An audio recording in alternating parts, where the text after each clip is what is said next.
and we cannot allow this to continue indefinitely.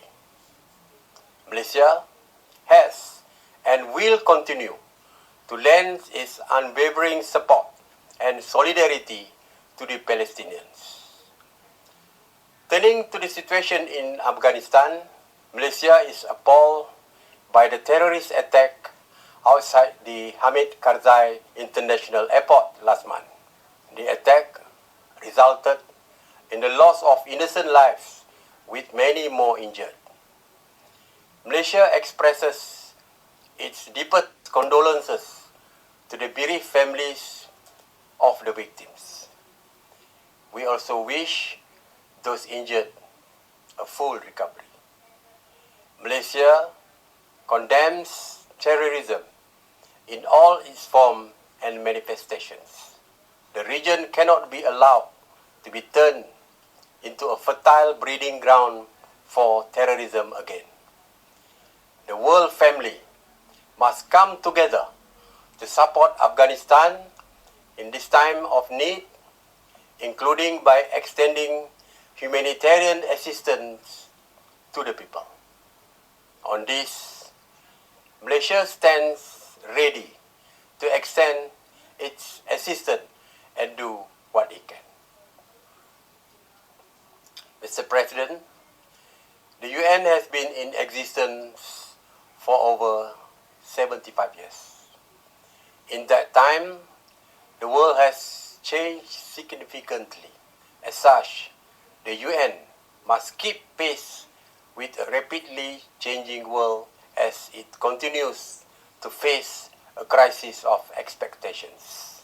Reform is necessary to strengthen the UN's effectiveness as a multilateral organization, to bring more transparency to it and to enhance its credibility. On this, we must work together to reform the organizations, and we hope member states will demonstrate openness, flexibility, and political will in the interest of international peace, security, and prosperity. Mr. President, during its inception, we looked to the United Nations to save humanity from the scourge of war. Today, we place our resolve in the UN and its member state to save humanity from the scourge of the global pandemic. The pandemic has shown that we need to improve our resolve to strengthen international cooperation and multilateralism and consider ourselves as a family of nations. At the same time, the world family must be made a more peaceful, prosperous, sustainable, and equitable one. We must close ranks and enhance our unity and cohesion. We must live in peaceful coexistence. Only then we will have a chance to succeed. Thank you.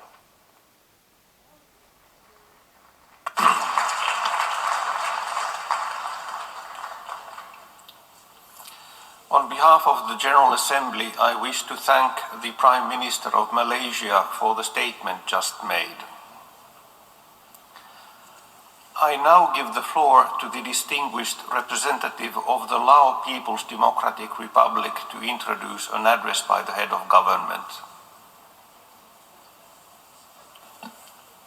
Mr. President, it is my distinct honor to introduce a pre-recorded statement by His Excellency Patkang Vipawan, Prime Minister of the Lao People's Democratic Republic.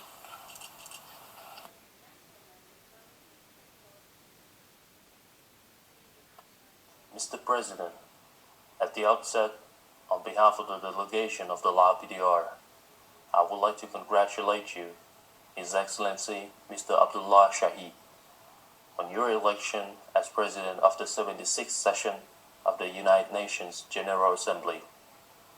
I am confident that with your extensive diplomatic experience, you will be able to lead the deliberation to a great success. Taking this opportunity, I would also like to commend His Excellency Mr. Wolfgang Boskier for his successful presidency of the 75th session of the UNGA.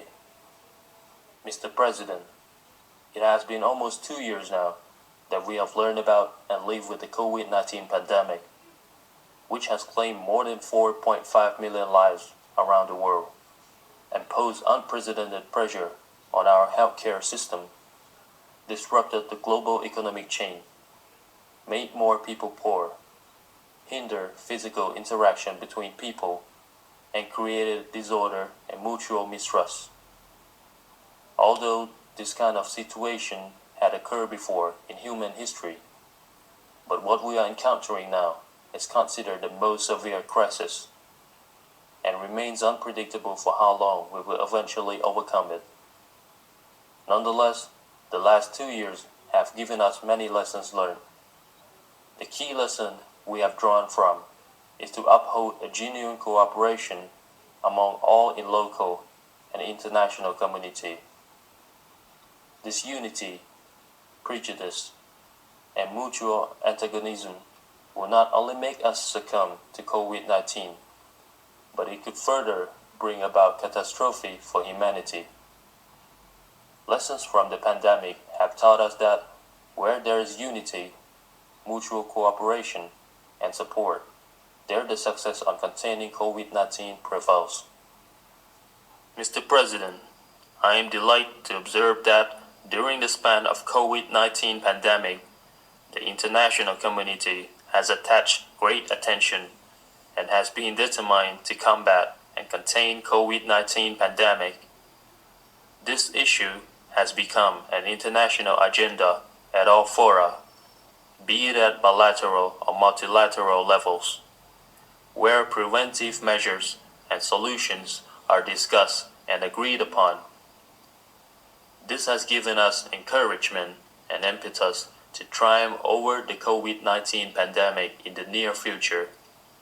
The global commitment toward enhanced cooperation has clearly been translated into practical actions, such as information and lessons learned sharing, and execution of various preventive measures, including provision of medical supports, vaccines, and medicines, as well as adoption of mitigation measures to address the social and economic impacts from the outbreak of COVID-19.